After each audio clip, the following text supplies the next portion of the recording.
Hi, everyone. Thanks for joining us on our Facebook Live conversation about President Trump's impeachment trial. Today is day 9 of this historic impeachment trial, and Cory and I wanted to get together and join and answer some of the questions we've been getting from all of you about the impeachment. Over the course of 3 days, we heard the House managers, or representatives of the House of Representatives, come forward, make their case as to why they believe the president should be impeached on 2 articles of impeachment: abuse of power and obstruction of Congress. And then for the last several days, we've heard the president's defense to those articles of impeachment. As we speak very soon, later today, we start 2 full days, 16 hours, evenly divided, of questions from members of the Senate posed to either side, the president's defense team or the House managers. And at the end of those questions, which we hope will reveal some good information to make an informed judgment, there will be a vote on the question of whether or not there will be witnesses that will be called by the Senate as it relates to the impeachment trial. For that, we'll need 51 votes. 47 Democrats have largely taken the view that there should be witnesses. We need 4 Republicans to join us, and we will see where we go from there. If we get that, there'll be an opportunity for witnesses. Some, like Ambassador Bolton, a former national security advisor, will be critically important.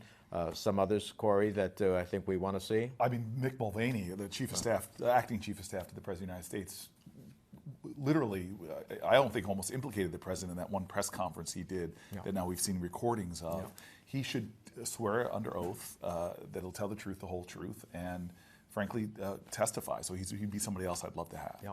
So just a couple of key witnesses who were in the room where it all happened, where we could ultimately decide what really happened at the end of the day and get a fair, honest, transparent trial. And can I just make this interesting point as we get ready to answer your questions? This question period is going to be very dynamic. We had 2 presentations, very controlled, very planned out. But now, the first time that senators, we won't get to talk. Right. We will sit there and be able to write out questions and hand them to the manager, hand them to the Chief Justice, and they will read our questions out. Each side will get about 5 minutes. I'm sorry, whoever's the questions directed to will have about roughly 5 minutes to answer those questions.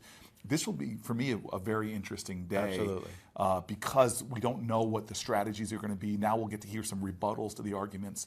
It should be one of the more fascinating days of the trial. And both the House managers and the president's defense team won't particularly know the question that's coming their way. So it's not like you prepare your arguments in advance. You have to be spontaneous in them.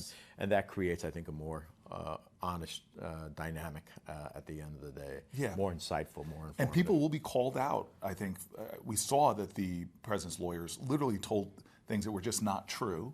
And I think that now in real time, you'll see people being called out for that kind of thing. This is a good day to tune in. Yeah. So let's get to your questions. We're going to alternate here. Some of these were so many different people asked the same question that we're not attributing it to any specific person, but here's the first one. Since most Americans can't see what's happening during the trial, can you describe what you've been seeing, hearing, feeling? And so I'll start off. My seat is actually right down on the very beginning of the Senate floor. Actually, the House managers are sitting directly in front of me. I got a great view of all of my Republican colleagues are to the right of me, and of course the Chief Justice is right ahead of me. So there's a very intense feeling. I think that when we all took the oath of impartial justice, that at that moment, for Democrats and Republicans alike, the weightiness, the solemnity of the importance of what we're doing here came to bear on us. Only the 3rd time in American history that we've actually gone through an impeachment trial of a president. So that was one of my takeaways. The other is that, and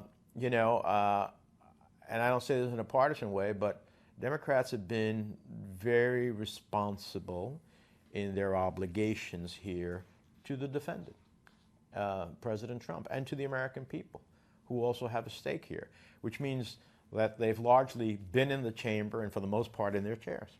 And I have to say, while most of our Republican colleagues have also played that role, there are a good 8 or 9 of them who seem to get up a lot of the time and just leave the chamber. And, you know, I was thinking about if I had if I was the plaintiff because I was terribly injured or there was a malpractice suit that hurt me, I'd want the jury sitting there listening to the specific facts so I can make a judgment. And when people leave the chamber, there isn't an opportunity to fully say, I heard all of the facts, I listened to everything, and I made a judgment, not only in hearing, but gleaming from those who are presenting witnesses, presenting testimony, which it largely is through the House managers and through the president's defense team, and obviously through some video of some of the witnesses that were ultimately produced in the House. So I'm a little, I was a little upset about that because I think that doing,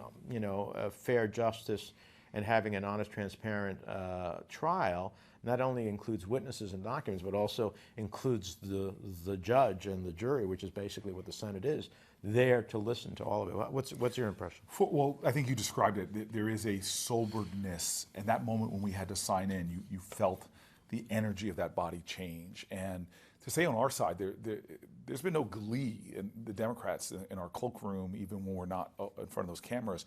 I think all of us feel this horrible weight, and almost as if we prefer not to be doing this. And so I respect that energy. I'm sitting farther in the back as the junior senator of this duo, and I get to see really the whole room from where I'm seeing and see the senator where he's sitting. And it is, look, I said this to a friend today early this morning, that it is, to me, intellectually, this is fascinating. It's a shame that this has to come at the expense of our republic. But so the arguments to me are really fascinating. I would say the vast majority, 80, 90 senators, treat it that way. I look across the way and see people like Lankford, so sitting there. He's one of the more less fidgety people. I have a great view of the Republicans. But it is really heavy. The one thing I want to say, Bob, which is just for New Jerseyans to know, and I'll say this about my senator, my colleague here, this is long days, long hours. But what I just want to say is for all the folks in our state, we are still dealing with so many New Jersey issues. Absolutely. And what I love about, I just recently got on the Foreign Relations Committee, which Senator Menendez is the senior Democrat on that. So he's virtually the chair sort of for the Democrats. We had an early morning classified hearing on Iran that you called. So I just have a lot of respect for the fact that all of us now are, in some ways, more hours than we've ever spent on the Senate floor contiguously. Absolutely. But on top of that, as I was dealing with constituent concerns this morning, as I'm sure you were, you're dealing with very weighty international issues. All of this is going on in the context of us still getting a lot of work done down there. And as an example of that, we both were at a early morning hearing before the impeachment proceedings began on something that we're really concerned about, which is the coronavirus challenge, and pushing to have Newark International Airport be one of the centers where the Center for Disease Control actually does screening of travelers who come from affected countries. And to good work, yes, we got the CDC to add Newark Airport to it. So these things are going on, notwithstanding the impeachment trial. So which we're not allowing the whole nation to be at a standstill. Which takes one of their arguments away, that, oh, you're distracting the nation or just from the business of the Senate. Well, first of all, this is the least productive Senate. I've been here now for, I think, 3 or 4. Least productive they've been. The only thing we're doing is they're jamming through right-wing extremist judges and most. But a lot of the other work that we normally do is going on. Thanks to dedicated staff, we're behind these cameras. 300 to 400 bills that the laws that the House passed, waiting for action in the Senate, hasn't taken place. What's your next question? I'm sorry about that. That's okay. This is a great question from Neil from Pennington. How can the Senate hold a trial without witnesses? I think there are a whole bunch of senators asking that same question. Most of America is asking that question. 75% of all Americans, according to a number of different polls, believe that there should be witnesses in this trial. You cannot have a trial without witnesses. There have been 15 impeachment trials in the history of our country, presidents, but mostly judges. Every single one had numerous witnesses. I think the average is around 15 per trial, but this one completely stonewalled. especially now with things like people like John Bolton coming out, who direct evidence. I love what John Kelly said yesterday. If John Bolton said it happened, President Trump's former chief of staff. staff. Yeah. So I believe John Bolton. This is a guy that knows the president's propensity to lie, to change his story multiple times. And John Bolton, who he may not agree with all the time, but has a reputation for a straight shooter. That straight shooter should be in the Senate. Relevant information should be testifying, along with, as we said before, Mick Mulvaney. The other thing that I thought was interesting in the presentation, in addition, Neil, to the witnesses themselves, when the House managers made their case, Bob, they would pause for a second. Wouldn't it be nice to see this memo? Wouldn't it be nice to see this that has direct? But we can't get these documents because they're also not releasing them. Yeah, and you know, I've never seen, and I think most Americans, most New Jerseyans know that whether you've been on a jury, or whether you've been a witness at a trial, or whether you've been someone who's been a plaintiff at the trial, brought a case, a civil case, or faced a speeding ticket or anything else, right, that the essence of a trial is witnesses and documents that go to the very essence of what is the truth in this case. And the absence of witnesses and documents is not a fair, honest, transparent trial. I mean, that's just, it doesn't take, a Harvard lawyer to understand what a trial is all about. And so I don't know how it is that at the end of the day, there's any reluctance to call a limited universe of witnesses, have real information here, because that would give us a fair, honest, transparent trial, and the American people would know what it is that's happening. Hopefully that will happen. You didn't say a Rutgers lawyer, man. Yes, I stand corrected by my colleague, Cory, a great Rutgers lawyer. Thank you very much. Thank you very much. My alma mater, Rutgers Law. Yes. Okay, so Dawn from Colonia writes, have you had discussions with senators who would actually vote for important witnesses like Bolton? And that's a good question. So, Dawn, I have. I'm not going to mention them out of the courtesy and respect of private conversations with them. But I've had several conversations with some of my Republican colleagues. And, you know, in this institution, sometimes the things we'd like to see happen, we can't always make happen because we don't have enough votes for them. But here's an example of several of our Republican colleagues who have publicly said that they believe or they would like to see witnesses. Well, guess what? This is one of those times when you can make something that you want to see in the Senate happen by casting a vote for witnesses. Now, we had, Cory and I faced, along with all of our colleagues, a series of amendments across the board, and at the beginning, offerings to amend the resolution that organized this process, and we wanted early on witnesses. All of our Republican colleagues voted against it, said we'll see later on. Well, that time is coming, and hopefully they will join us. And I think we've got just a few minutes left. So I'm going to let you turn to your next question. What is Chief Justice's role? Can he subpoena witnesses or documents of his own? There's been a lot of conversations about the power of the Chief Justice. He is actually playing, I think, as a part of the larger strategy, especially if we saw this in the Clinton impeachment proceedings. He's trying to play a minimal role. And so I heard a lot of news breaking out that he could demand information. I just don't see that happening. He could command witnesses. That's not going to happen. The Senate rules will actually let him do that. No. If however, we and our Democratic colleagues voted to allow the Chief Justice to ultimately make decisions, particularly on witnesses, and then abide by his decisions, or under the Senate rules, a simple majority, which Republicans have, could overrule the Chief Justice. But we were trusting the Chief Justice, a Republican appointed by a Republican president. We believe he still would be fair in deciding what's the right witness, and they said no. And this is the insanity of it.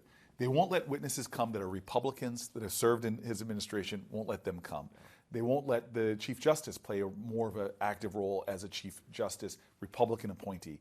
The real question is what are they afraid of? Yeah, what are they afraid of? What are they afraid of? Let's see if we can get another one or two questions. I keep hearing the impeachment trial needs to be done before the State of the Union. How come? That's Rose from Morristown. Well, it doesn't have to be done by the State of the Union.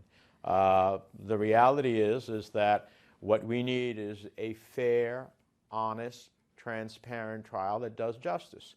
And justice cannot be rushed just for the sake of meeting a deadline where the president would like to, I guess the reason that Republicans say it has to be done by the State of the Union, they would like to have the president rejoice in the decision, if the decision is to exonerate him at the end of the day, and be able to do that. President Clinton, who was also previously was impeached, actually had a State of the Union in which his impeachment proceedings were still going on. Yeah. And yet he spoke to the nation, didn't mention the impeachment proceedings, talked about the things he wanted to get done. So there's no reason the State of the Union is a deadline, an artificial deadline. This is a sobering last question from Mary from Lakewood, who asks, what is the plan after the Republican senators vote to acquit? She's making a presumption here that I think is a safe one. What major oversight can be done to prevent us from losing our democracy? It's a really great question. Yeah. So first of all, both Senator Menendez and I, he, in a way I really respect him, said to me, I've come to no decision yet. I'm going to continue to honor my oath of being objective. I'm going to listen to the whole proceedings and then vote at the end when I have the totality of what's been presented. Why we want witnesses. Right? Yeah, why we want documents. Exactly. But let's assume that very likely the Republicans will stay in lockstep. Look, I've had a lot of those private conversations with my Republican colleagues, who many of them go as far as to let me know that they don't think what the president did was right. Now, we don't hear that being said. I've heard the word censure be thrown about. I'm not optimistic, though, that we have the votes in the Senate to do any kind of corrective action, whether it's to censure the president or to change laws and rules that would be necessary to prevent this bad behavior from happening again. And that is the point about the threat to our democracy. The Republicans are making a case of what's the rush. We have an election coming up. Let the people decide. Well, remember this. What he has been impeached for is conduct that is threatening to our very democratic processes, to elections themselves, soliciting foreign interference in our elections.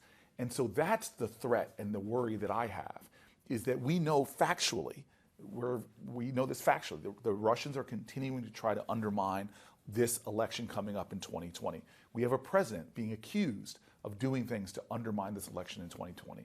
It creates a lot of jeopardy right now. Foreign interference. With foreign interference. And this is the point, that only Americans should decide American elections.